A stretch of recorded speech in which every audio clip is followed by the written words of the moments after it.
The last speaker of this session will be Daniele Dorigoni with the second part of his talk he started yesterday on Ecalle's theory of resurgence. Perfect. Good. So let me remind you briefly what we're discussing yesterday. So we were playing a slightly different game. We were starting with these formal objects, which were formal power series in some large coupling constant. And these were the objects we were calling tilde. And then we constructed this linear operator that takes them and produces convergent functions around the origin. And these were called in them the Borel transforms. And then we wanted to understand a little better the procedure of this resummation. So we saw that if we were integrating along our favorite complex direction, the Borel transform, we were obtaining a possible analytic continuation. So we wanted to understand a little bit more, well, we wanted to put in a certain sense some restrictions on the class of functions that we would like to study. Of course, like, you know, in a physical problem, there is no restriction, but we can find an interesting class of functions by putting these restrictions. And some of the restrictions that I told you about were, let's say, few singularities, which meant that I can almost always do this integral along my favorite direction. Maybe I cannot choose my favorite direction, but I can move slightly away from that. And this was this endless continuability.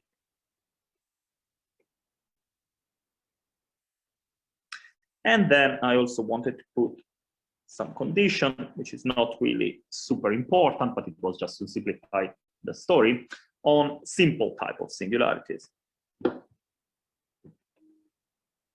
And we saw that with this condition, where's my equation? Perfect. The type of singularities for the Borel transform were poles and log branch cuts.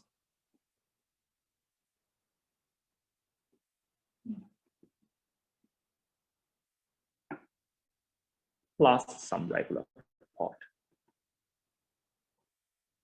as t tends to omega. Good. So in a generic physical problem, the set of singularities that are going to appear is going to be problem dependent. So for each problem we want to solve, and we've seen many examples, there's going to be a bunch of possibly infinite number of discrete singularities. So let's put the set of singularities for the given physical problem. Let me say, well, as we said, it's discrete, but possibly infinite, okay? And let me call this set gamma. Then what we want to consider, C, perfect. Then we want to consider a Riemann surface associated to this problem. So let me call R the Riemann surface associated to the problem. And if you wish, you can think it as the universal covering of C minus gamma, or without being that sophisticated, you can simply think of, as I was saying, one way to think about this Riemann surface, you can think it as all the paths living in C, originating from the origin,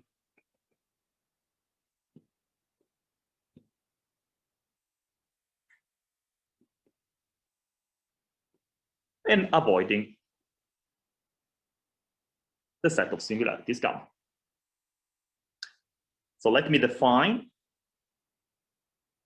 with H hat of this Riemann surface R the space of holomorphic functions on this Riemann surface R, which are endlessly continuable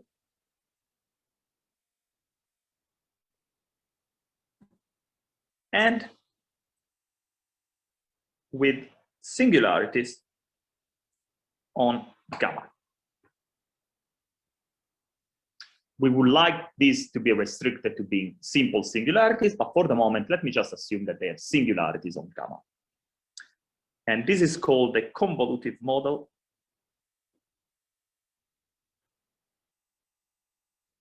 of the algebra of resurgence function. And of course, now we know that we can also study the multiplicative model just by taking the inverse Borel transform of this object. This is the multiplicative model. So we just put all of these functions together. One technical point that I mentioned yesterday, and I would like to get rid of that, is that, note, we had a product on this algebra. We had the convolution product on this algebra in here, and you would really like to have an identity for this product, a unity. Unfortunately, it doesn't have a unity.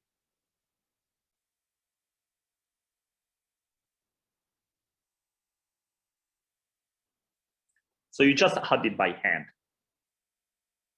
And this phi hat of t, you write it, remember, as always, as the Borel transform of some function. And I'm going to write it as some complex number times this unity, which I'm going to be calling delta, plus the bit that we already seen. What this translates into is the term that we were missing. The asymptotic expansion is going to start with c z to 0 plus the infinite series. So this delta satisfies, as the name suggests, it's the unity for the convolution. And of course, if you remember, this object in here doesn't go well with my definition, right? If you remember, my definition was that to the minus alpha minus 1 is equal to t to the alpha divided by gamma of alpha.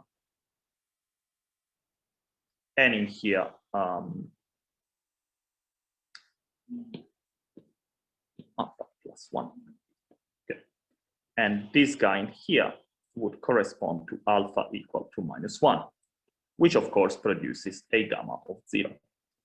So this guy does not exist on its own.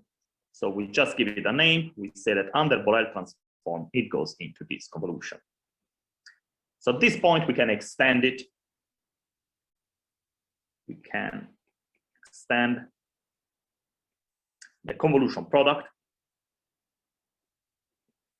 to delta times c, the constant term, plus the germ of analytic functions around the origin.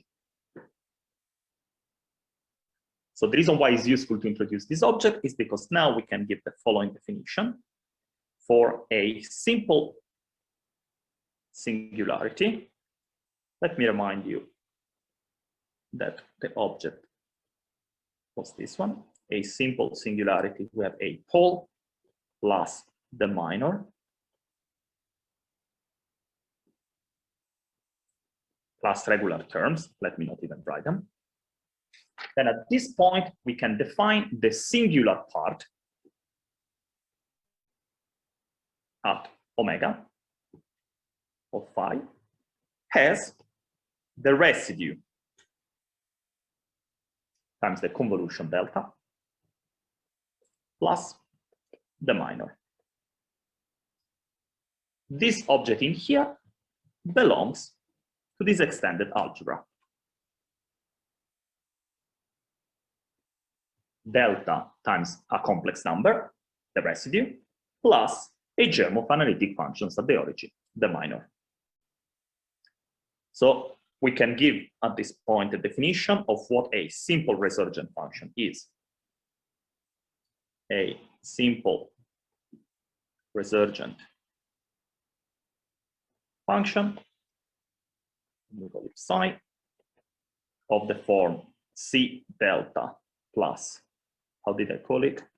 Phi hat, which belongs to C delta plus the germ of analytic functions of the origin, such that it has simple singularities on gamma, this set of singularities that was given by our problem. So i.e., for every omega in this set, the singular part of psi is going to be alpha omega delta hat plus the minor at omega. So these objects are going to be playing a key role. As we have seen many examples now, the singularity structure of, in general, this psi hat, we think it as being the Borel transform of our perturbative series. The singularity structure, namely the location of the pole, the residue of the pole, and the logarithmic singularities, will have to do with some non-perturbative physics. Finally, I can mention the following property, the proposition that this is a subalgebra of delta C plus the convolutive algebra. And sometimes it's denoted as res simple. So let me just remind you what the key points are. First thing, not too many singularities. There can be infinitely many, but they are discrete.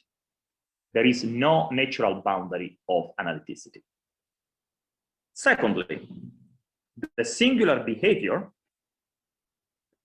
the behavior of our function close to a singularity, is captured by, yet again,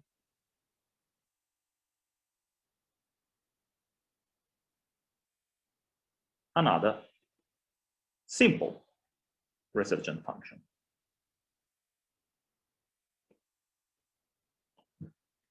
And finally, we have nice behavior under some natural properties: convolution, composition, and so on. So just to play with a slightly different example of what we have seen, let me give you this exercise. It should be 6. Yes, it is correct. Let us consider a slight modification of this Euler equation that we have seen over and over. So let me consider the following finite difference equation. Psi of z plus 1 minus 2 plus psi of z equal to minus 1 over z. So if you think that z is much, much bigger than 1, then you could think that psi of z plus 1 is going to become psi of z plus the derivative with respect to psi of z plus dot, dot, dot. So in a certain sense, this problem reduces to the derivative plus 1 minus 2 gives me minus psi of z plus dot, dot, dot equal to minus 1 over z. So you see why I say that is a sort of generalization of Euler's equation. However, this is a finite difference equation. Let me ask you this. Find the unique solution to this problem such that the asymptotic expansion starts with 1 over z, when z is much, much bigger than 1. So we want to find the unique solution such that it goes to 0 at infinity. So in here, remember, we are thinking this as a positive coupling constant, let's say. You can try, so for the students, you can try to play with Mathematica. So Mathematica is an RSolve, which is like a solver for recursion relation. So you can try to use that as well. Secondly, what is the set of singularities gamma in this case? Set of singularities for this problem.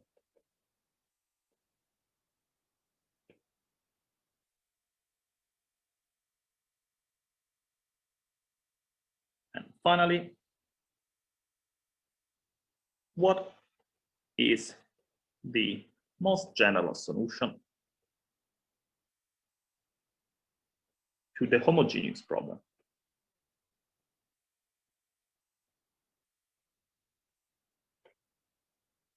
And what is the connection between this homogeneous solution? Let me call it psi h. So psi h solves psi h z plus 1 minus 2 psi h of z equal to 0. What is the connection between this solution and the set gamma? So if you wish, what is the role of the physical role of the singularities in this case? Okay. So at this point, we have all our machinery. We want to understand a couple of things now. So we want to understand, in a certain sense, the physical role, although in this case, I'm not talking about any problem in particular. So we want to understand what the repercussions of these singularities is going to be for our resummation. And furthermore, how do we actually resum whenever we have some singular directions? And this brings me to something that, luckily for me, Gotcha has already mentioned, what is called the Stokes automorphism. Sorry to interrupt. Yeah. There's a question on the chat that might be relevant to. Please let me go on the chat. It's a question about the normalization of the Borel transform. So it might be easier to deal with that now instead of at the end of You could, absolutely, absolutely. Thank you, Andre, absolutely. So doesn't the normalization make life unnecessarily complicated? Agreed, for simple exponential function. It is possible to normalize the Borel transform so that b of 1 is equal to 1, and then the minor has a function that really includes the leading term. Absolutely, yeah. So I think I mentioned yesterday in the tutorials, you can, of course, do different definitions, right? So you could define that this guy goes into this guy, or you could also define it that it goes into this guy. Of course, I give it a different name, so I have use of notation. So all of these are slightly equivalent. They correspond to taking derivatives. And of course, whenever you take derivatives, you forget the constant. So of course, with a different normalization, you can include them. This is a good point because I can also mention something else that I wanted to mention. Suppose also that you notice that your coefficient, your perturbative coefficient, are growing factorially times some other number that you might recognize. Let me call it some nice number alpha. Let's say alpha good, and some other less good number. Let's call it beta bad. If you know of a way to get rid of this combination, then you can try to define an alternative, a modified Borel transform. To give you an example, suppose that your coefficient were n factorial zeta of n times some other number. Then you can actually define a modified Borel transform by considering not the exponential, because remember, this exponential was useful to remove a pure factorial growth. But you can actually find a different measure to get rid of this one. And in this case, this measure is 1 over sinh square of t to the n. This one, I'm not sure about the normalization. There might be a factor of 4. But this one gets rid of you, not only of the factorial growth, but also of zeta of n. So the good thing of this e to the minus t is that it has all these nice properties that we discussed. These other type of kernels are good for some things, like removing something, but they're bad for other things. but there is not a unique Borel transform. So as Andrea was saying, for this particular case, you could have defined it as slightly different to get rid of this complication. Yes, thank you. Good. So let me erase this part.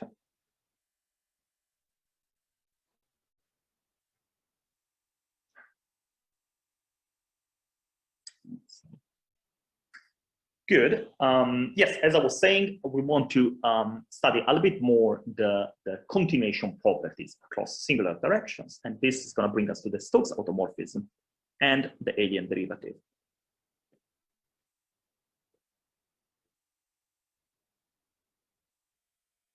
Alien has a stranger and not has a Ridley Scott movie. So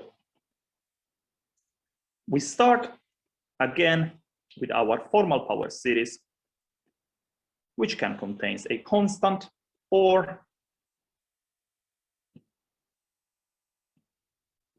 a term in this algebra. And the corresponding Borel transform, which has this C delta plus Borel transform. How did I call it? Phi.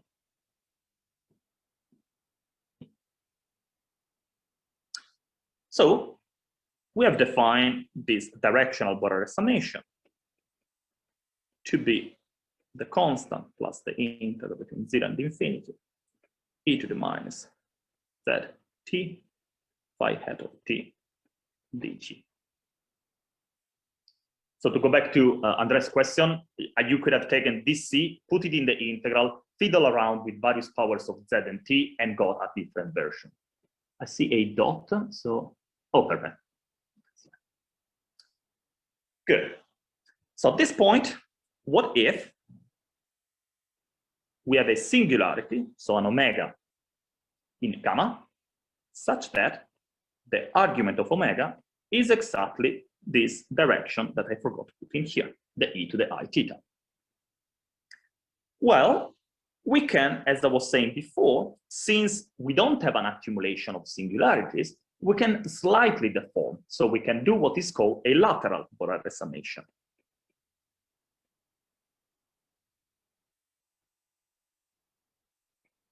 And as the name suggests, you just do the resummation slightly from above or slightly from below.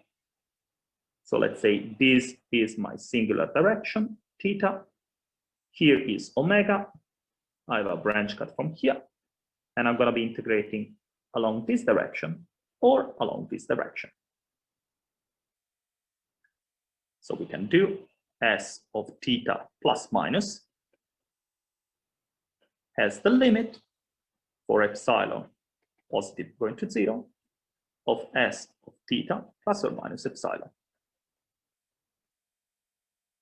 So in here, I'm doing theta plus epsilon. And in here, I should have used different colors. So let me use different colors.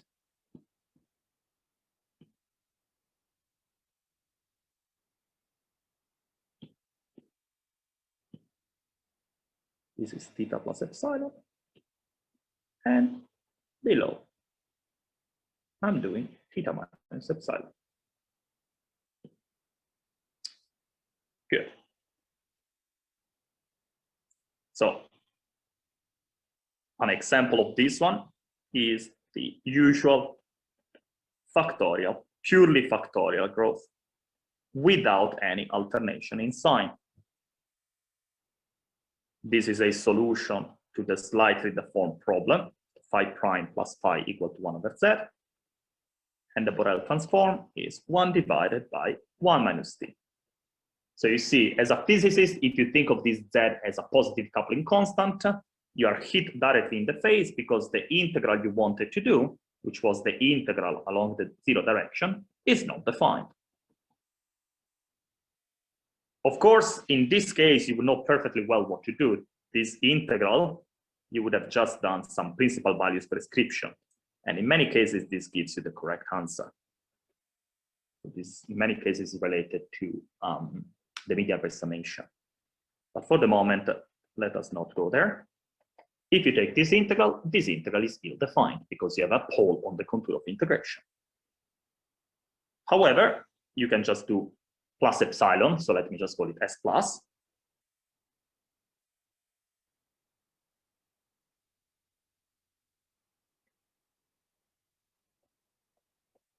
And you can do the integral from below. Let me call it S minus.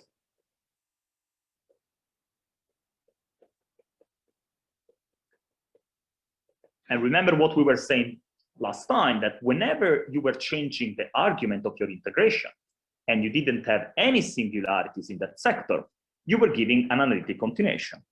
In this case, that is not true. S plus and S minus, although they have a common domain of analyticity, they differ from one another.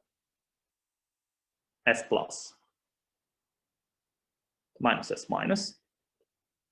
It's a little exercise. I'm not even going to write it down for you as an exercise. This is just a contour integral, and it's going to give you 2 pi I e to the minus z. So you see that we have some new object appearing. We started with formal power series, and e to the minus z is a new beast altogether. When z is large, you don't do anything with e to the minus z. You just keep it like that, and you leave it forever. So this is the simplest example of a Stokes phenomenon in this case. Well, I shouldn't really call it Stokes phenomenon at this stage. If omega is one of your singular direction with, let's give it a name, its argument is theta, we call this direction a Stokes direction.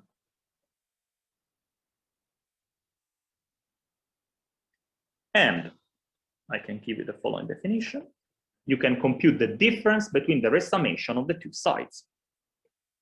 The Stokes automorphism, and as the name suggests, it is indeed an automorphism. So this is usually denoted with mathfrak S. So it takes one of your simple resurgent functions, and it gives you another simple resurgent function.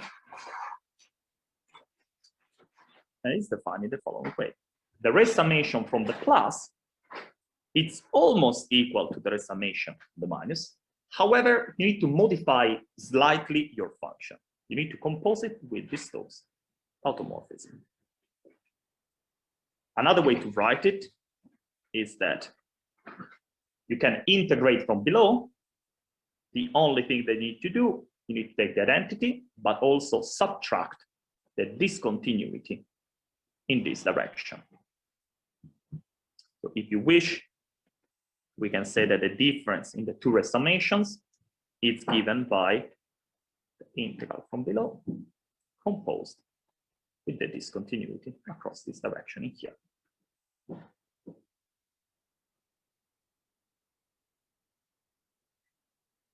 So in pictures, it's easier to understand what we're doing. So this is again the t-plane, and this is the direction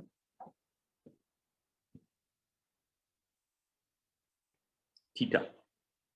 So along theta, I have some singularities.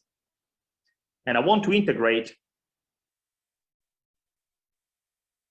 in this direction in here, S of theta plus. Well, I can write it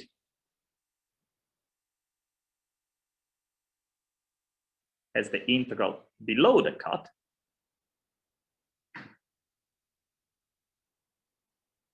plus this other contour.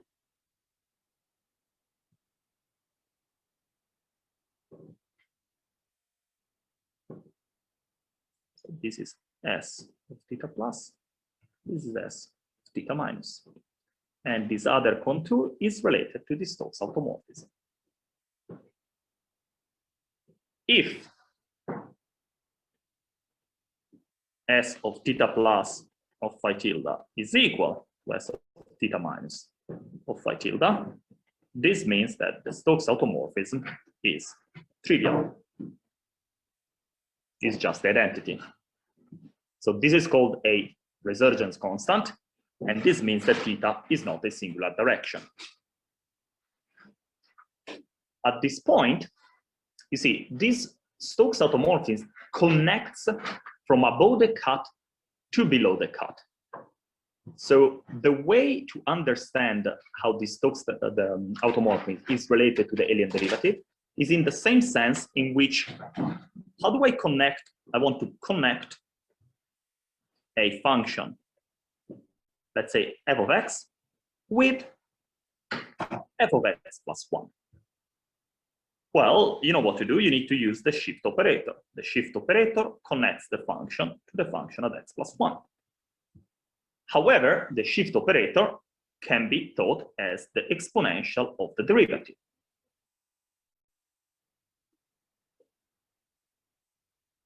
This paralleling here is exactly the same between the Stokes automorphism, which is going to be this object here connecting the two sides, and the alien derivative. So we write Stokes automorphism as e to the delta. So this connects between two, well, they connect across a singular direction. Is Stokes direction. The logarithm of the Stokes automorphism, it's called the alien derivative. And it's in the same spirit as the Stokes automorphism acts as a shift operator. The log of the shift operator is the standard derivative.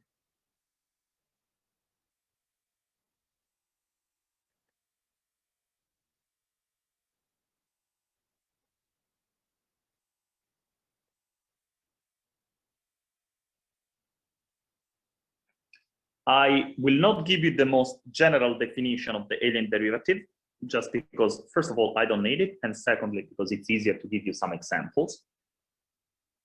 However, the key idea is this one. If I pick my favorite singular direction, I want to connect across this direction, and I need to use the Stokes automorphism. I can write this one as the exponential of a collection of derivatives. I need to take all the singular points in this direction.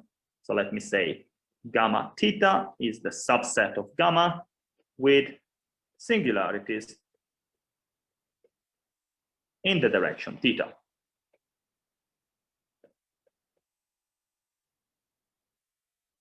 And then I write it as e to the minus omega z times this alien derivative delta.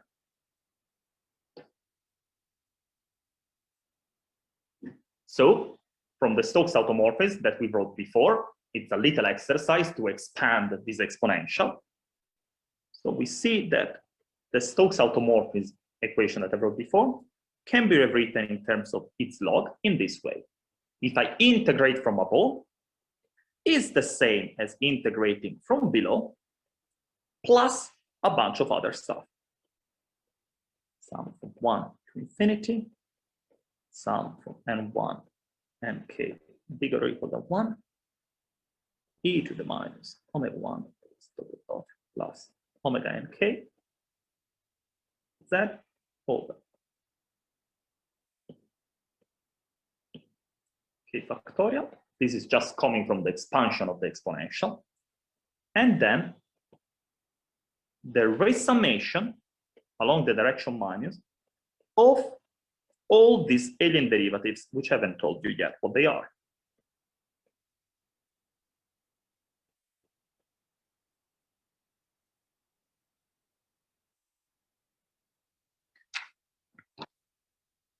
Good. So before saying some more about this alien derivative, let me just give you an example to see precisely what is going on. So let us consider an example in which the set of singularities is very simple. It's just a single point. And let us also take that the simple pole structure, the simple singularity structure holds everywhere in the complex plane minus this point. So I'm assuming that the Borel transform is literally alpha divided by 2 pi I t minus w plus 1 over 2 pi I phi hat t minus w log of t minus w. I'm assuming that this holds on the whole complex plane minus the pole.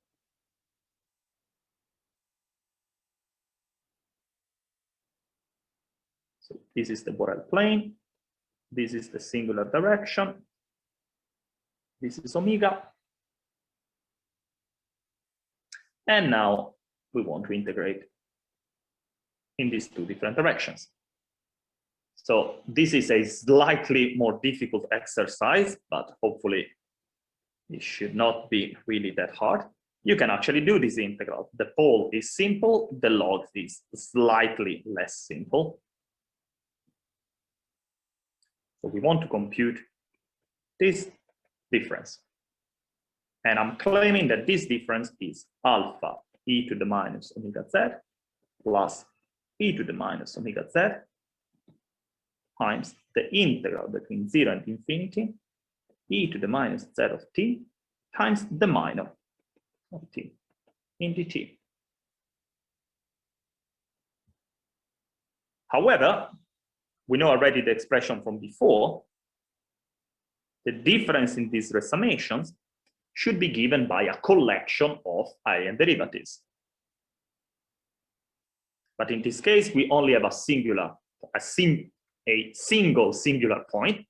So this difference should be equal to the exponential minus z, the resummation along the minus direction of the alien derivative of this function. So from which you can conclude that this alien derivative in this simple case is nothing but the singular part.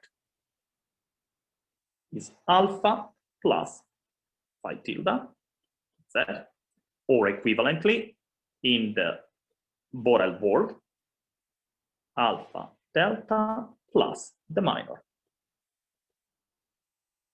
So the singularity structure of the Borel transform is captured by, okay, a constant, but another asymptotic formal power series.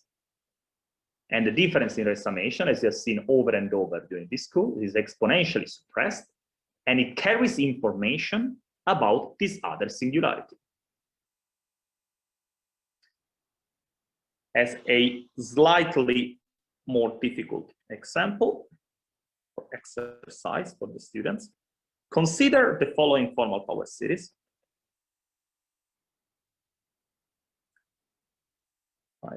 Z is A divided by Z omega plus A plus B minus C over Z omega squared. These first two terms are just so that I don't have anything floating around that don't really matter. So remember, it's always the tail of the series that dictates everything important. So the tail of the series is the asymptotic expansion n factorial over Z omega, the n plus 1. So we start with a pure factorial growth, and now we perturb it slightly. A plus B divided by n plus C divided by n minus 1, which is a combination that we have already seen appearing in Gerald's lectures. So I start with something that is factorial, plus 1 over n factorial, plus 1 over n minus 1 factorial, with A, B, C, and omega complex numbers. And let's avoid 0. So it's not trivial. I claim, and this is an exercise for you.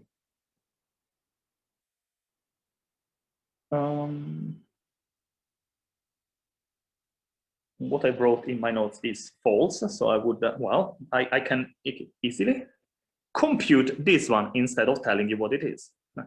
What I wrote is incorrect.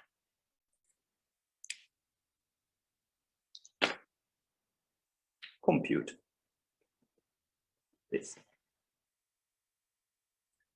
you will see that in this case, you're gonna get an expression of this form with a very well-defined minor. Okay. Oh no, perhaps actually what I wrote is correct. So let me write it in here. Well, check for you, not sure. It should be minus 2 pi I A plus B over omega Z plus C over omega Z squared. Not 100% sure. Good.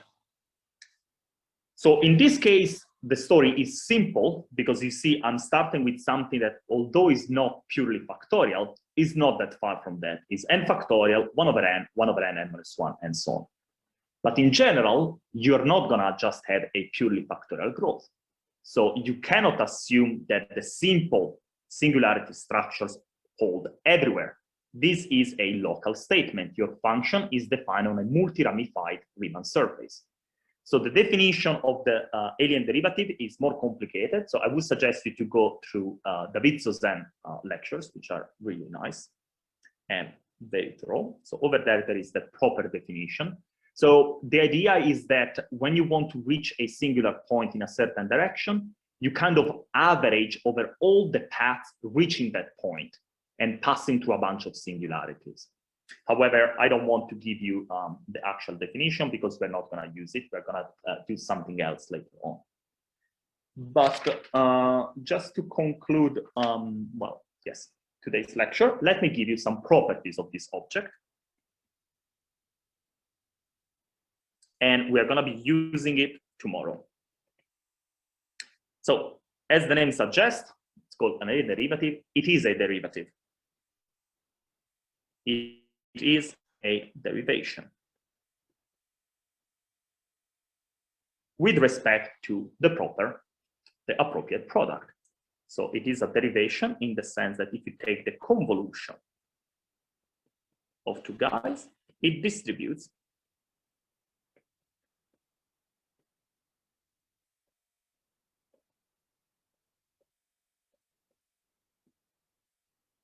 and similarly in the multiplicative model, if you take the product of two formal power series, it's just distributing.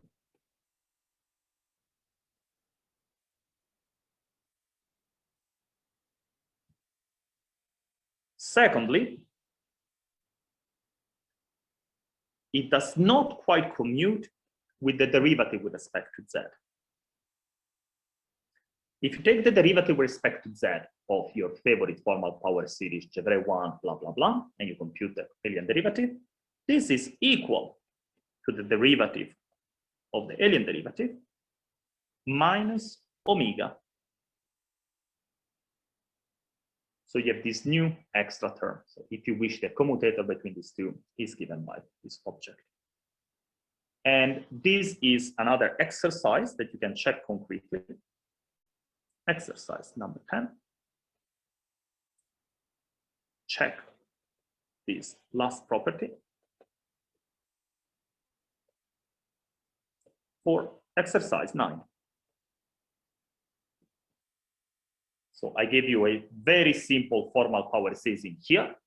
First of all, take the derivative with respect to z, redo the Borel summation, study the singularity structure, compute the alien derivative, or compute the right-hand side of this last property, and you will see that the two things match. This last property tells us that there is actually a slightly better object to use compared to the alien derivatives. So we can introduce what is called the dotted alien derivative, which is e to the minus omega z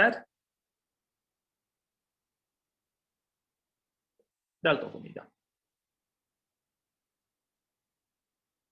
So that with this definition, the dotted derivative does commute with the standard derivative. However, at this point, we really need to extend our alphabet. So there are some really nice lecture notes by Edgar on trans series. So I'm not going to give you the most general version because we don't need it. However, you see that at this stage, I'm introducing this new symbol, e to the minus omega z.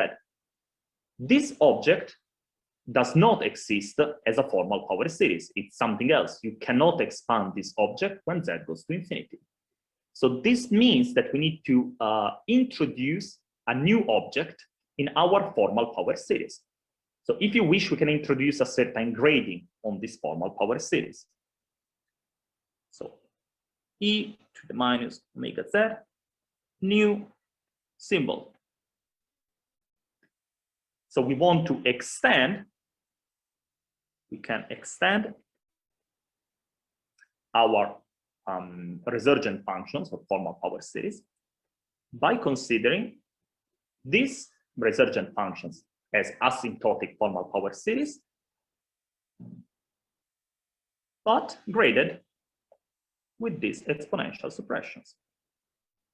So what it means in practice is that you're studying object of this form, phi 1 tilde of z plus e to the minus omega 1 z phi 2 tilde of z plus e to the minus omega 2 z phi 3 tilde z plus dot dot dot.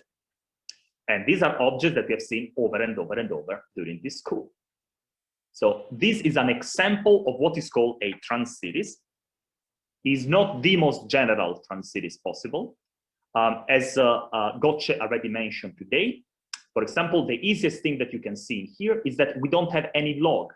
Log z is another beast that is new. It cannot be expanded, and is not z, and is not e to the minus z.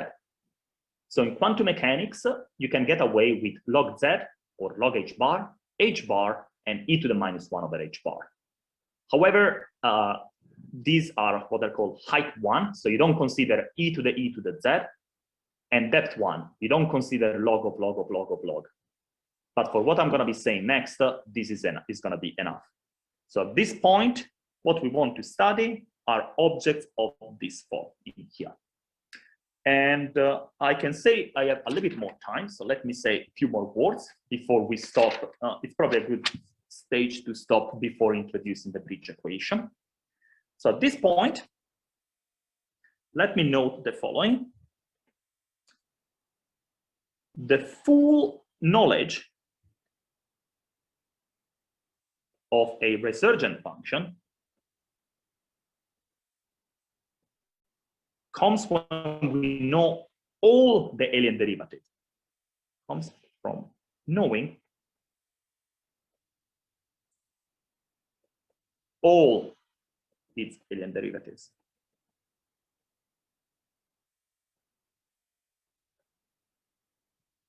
It is not enough to say, so if you say that delta omega of phi tilde is equal to 0, you cannot conclude that omega is a regular point.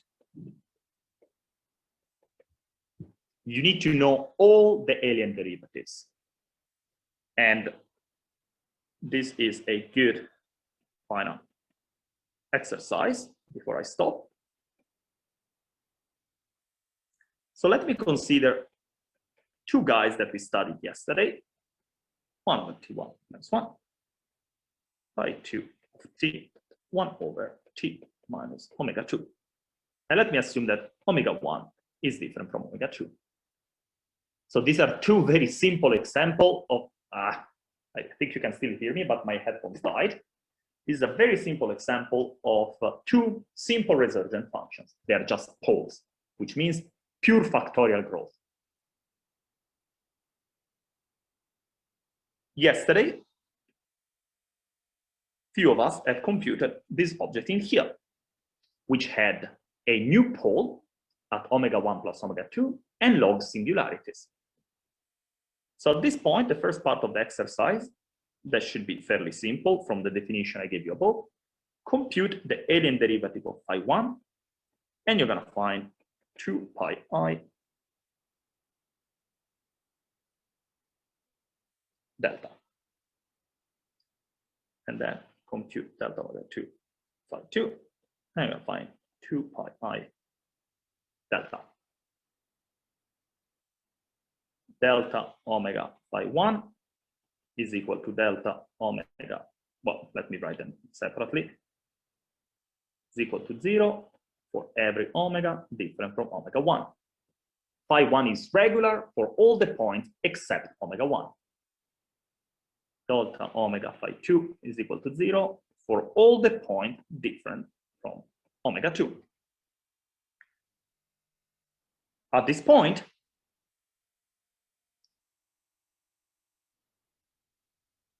you can compute this object, delta of omega 1 plus omega 2, on the convolution product.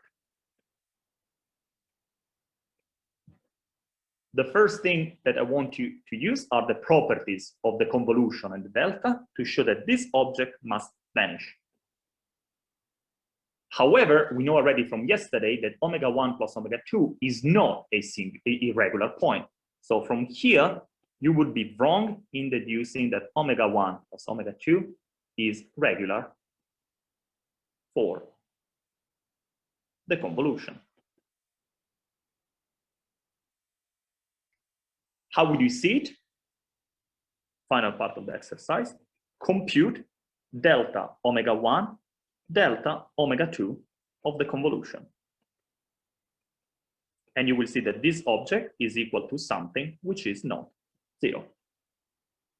So you see that just because you get to a point, the point omega 1 plus omega 2, you should actually check all the possible ways of reaching that point. In this case, we went directly there and we saw that the alien derivative was vanishing. However, there is another possible combination, which is this one, which is not vanishing.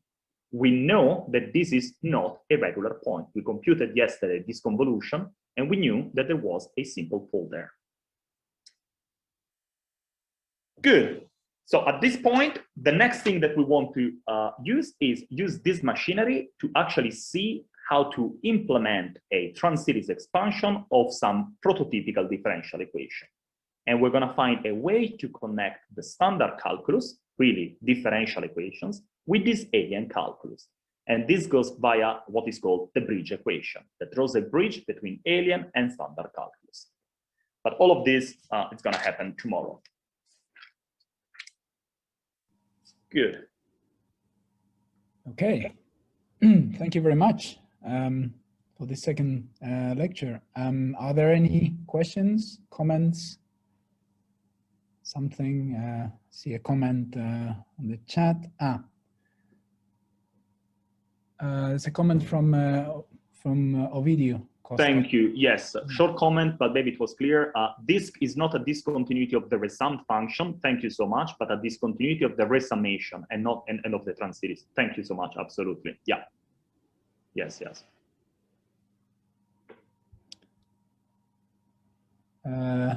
Yeah. Any other comments, questions? Let me check for. There is something. Yeah, there's a question here. What was the reference you mentioned? Oh, excellent. I wrote it yesterday. Let me rewrite it again in here because I have all my notes. Of course, all of us are working from home, which means that we are slowly expanding our domain over the whole table. And I'm not going to show you the table because it's a mess, but I found what I wanted. So the reference I was talking about is David Sozin. 1405 times 0356. Good. Incidentally, David was giving, I guess it was like probably related to some of these topics when I was an undergrad in Pisa, but at the time I was studying electromagnetism. So I remember seeing this title, I think it must have been something like Resurgence and Dynamical System. And I thought, okay, yeah, I'm not going to go to any of these lectures. And now in hindsight, I wish I went there.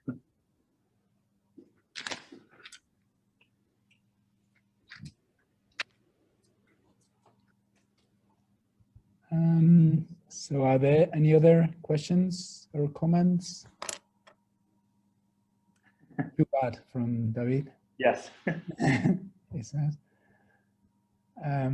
Perfect. Oh yeah, there was a raised hand here. Yeah. Oh no, I missed. Sorry. I was going to. Yeah, I don't know what happened. There was a raised hand, but then it disappeared. So maybe it wasn't. Okay, I don't see anything, Q&A or the chat. Well, again, there will be probably time. Yeah, so we are going to the tutorials anyway now. So yeah. Sharing. So again, thank you very much to Daniele and to all the speakers for this session. I think it was really interesting. Again, very interesting combination of topics too. And I think there's a link to the tutorial session that starts, well, maybe in 5 minutes, so that